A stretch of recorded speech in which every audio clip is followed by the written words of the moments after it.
लंबे बालों वाली बहू।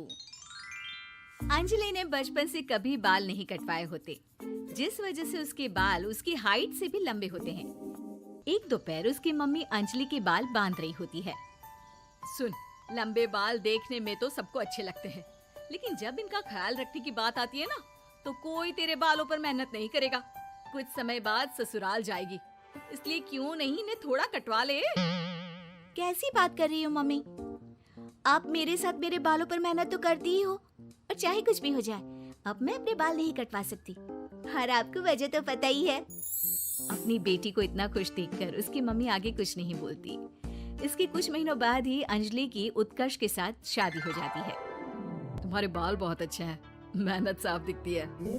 मतलब तुम भी इन पर मेहनत करने के लिए तैयार हो? अरे मुझे क्या मेहनत करनी होगी, चलो जो भी हो बता देना, गुलाम हाजिर हो जाएगा मैडम।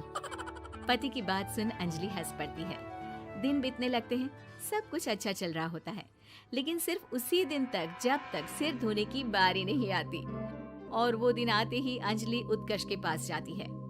सुनिए ना, मैं अकेले हेयर वॉश नहीं कर सकती, प्लीज हेल्प कर दो। अरे यार, आज तो बहुत इम्पोर्टेंट मीटिंग है, जल्दी ऑफिस पहुंचना है, कल कर लेना, पक्का मदद कर दूंगा। सॉरी यार। उत्कर्ष वहाँ से चला जाता है, जिसके बाद अंजलि शैम्पू की बोतल लिए सास के पास जाकर उनसे मदद मांगती है। जहाँ अंजलि की बात सुन सास जोर जोर से हंसने लगती है। बावली हो गई है क्या? तेरे बाल धोऊंगी, जब अकेले संभाले नहीं जाते तो इतने लंबे बाल किए ही क्यों? ये कहकर सास भी वहाँ से चली जाती है। अंजलि मन ही मन सोचती है, मम्मी सही बोलती थी, तारीफ सब करेंगे, पर थोड़ी भी मेहनत कोई नहीं करेगा। अब अंजलि खुद ही हेयर वॉश करने बाथरूम में चली जाती है। इस बात को 3 घंटे बीत जाते हैं, लेकिन अंजलि बाथरूम से बाहर नहीं निकलती। सास बाथरूम का दरवाजा खटखटाती है। अरे ओ महारानी, अंदर घर बसाने का प्लान है क्या? यहाँ सारे काम पड़े हैं, तेरे बालों की वजह से हम क्या भूखे मर जाएं?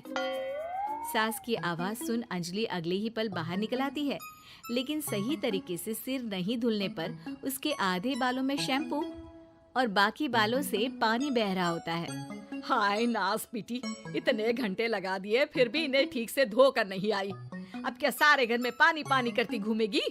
अरे कहीं मुझे ही ना गिरा दियो। आज तक कभी अपने आप हेयर वॉश नहीं किया, हमेशा मम्मी हेल्प कर देती थी, इसलिए टाइम लग गया। अंजलि और उसके बालों से टपक रहे पानी का हाल देख सास अपनी ही जान बचाने के लिए बहू को दोबारा बाथरूम में ले जाकर उसका अच्छी तरह हेयर वॉश कर बालों का पानी निकाल देती है। अब जल्दी काम पर लग जा, और मुझे दोबारा इस घर में तेरी जुल्फों का टंटा नहीं चाहिए। सास की बात मानकर अंजलि चुपचाप काम पर लग जाती है। इसी तरह दिन बीतने लगते हैं, जिसमें अब अंजलि हेयर वॉश के लिए आधे दिन का समय लेकर अपने घर आने लगती है, पर सास को इससे भी दिक्कत हो जाती है, जिसके चलते धीरे धीरे अंजलि के लिए अपने बालों का ख्याल रखना मुश्किल होने लगता है। न तेल लग रहा है, न समय से हेयर वॉश हो रहा है, और बालों में कंघा घुमाए तो हफ्ते बीत जाते हैं। मुझसे अपने बालों की ऐसी दुर्गति देखी नहीं जा रही। इसी तरह दिन और दिनों के साथ महीने बीत जाते हैं, जिसमें अच्छे से ख्याल नहीं रखने की वजह से अब बाल रफ उलझे हुए होने के साथ साथ हेयर फॉल भी शुरू हो जाता है। अब क्या हमें अपने बालों में उलझाकर कूड़े में फेंकने का इरादा है? जहाँ देखो वहीं मैडम के बाल गिरे हुए मिलते हैं। अरे कटवा क्यों नहीं देती इन नासपीटों को? तभी उत्कर्ष वहाँ आ जाता है। अरे कैसी बात कर रही हो माँ, आपके बोले बिना वो सब कुछ कर देती है, और बदले में जब सिर्फ अपने बालों के लिए जरा सी मदद चाहती है तो आप उसे ऐसी बातें सुनाती हो। उत्कर्ष अंजलि को लेकर घर से बाहर निकल जाता है, और वो दोनों अंजलि के घर पहुँच जाते हैं। मुझे माफ करना, मैंने वादा किया था लेकिन पूरा नहीं कर पाया। अब तुम जैसा कहोगी मैं वैसा ही करूँगा। अंजलि की मम्मी उन्हें बहुत सारे घरेलू उपाय बताती हैं, जिन्हें अच्छे से समझकर दोनों घर वापस आते हैं, और अब मिलकर अंजलि के बालों को ठीक करने के मिशन पर लग जाते हैं। अरे पत्नी की सेवा में तो ऐसे लगा है जैसे इसके बालों में से खजाना निकल आएगा। इसी तरह कुछ महीने बीत जाते हैं, और धीरे धीरे अंजलि के बाल पहले जैसे हो जाते हैं। आधा सफर तो कंप्लीट हुआ, अब आधा बचा है। हाँ, कौन सा आधा? मैं समझी नहीं। मम्मी।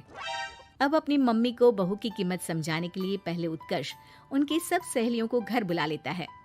और फिर अंजलि को उनके सामने लेकर जाता है, जिसे देख वहाँ बैठी सास की सभी सहेलियों का मुंह खुला का खुला रह जाता है। अरे वाह, तेरी बहू के बाल कितने सुंदर हैं। आज से पहले हमने कभी इन पर ध्यान कैसे नहीं दिया। और वैसे इतने लंबे बाल संभालना सबके बस की बात नहीं, लेकिन तुम्हारी बहू को देखकर लगता है कि ये इसमें प्रो है।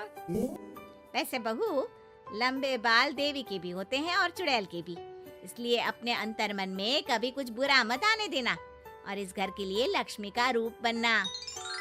अरे किस बात की, घर की आधी लक्ष्मी तो ये इन्हीं जुल्फों पर खर्चा कर देती है। सास की इस बात पर अंजलि तुरंत पैसे ले जाकर सास के हाथ में रख देती है। अब मुझे सबके सामने नीचा दिखाने के लिए पैसे दे रही है क्या? नहीं मम्मी जी, पैसे आपको इसलिए दिए हैं क्योंकि ये उन्हीं बालों की कमाई है जिन्हें आप रात दिन कोसती रहती हैं। अगर आप वो सब नहीं करती तो मेरे बाल खराब नहीं होते और ना ही मैं ये पैसे कमा पाती। है? क्या मतलब है? कहना क्या चाहती हो? मैं शादी के पहले से ही एक हेयर केयर यूट्यूब चलाती हूँ, जहाँ शादी के बाद और बालों के हाल की वजह से मैं इनएक्टिव हो गई थी। पर उस दिन जब उत्कर्ष और मैं मम्मी के पास उपाय पूछने गए तो आइडिया आया कि अपनी हेयर प्रॉब्लम्स ओवरकम करने के साथ साथ इस प्रोसेस की वीडियो बनाकर उसे भी यूट्यूब पर डाल दूँ तो।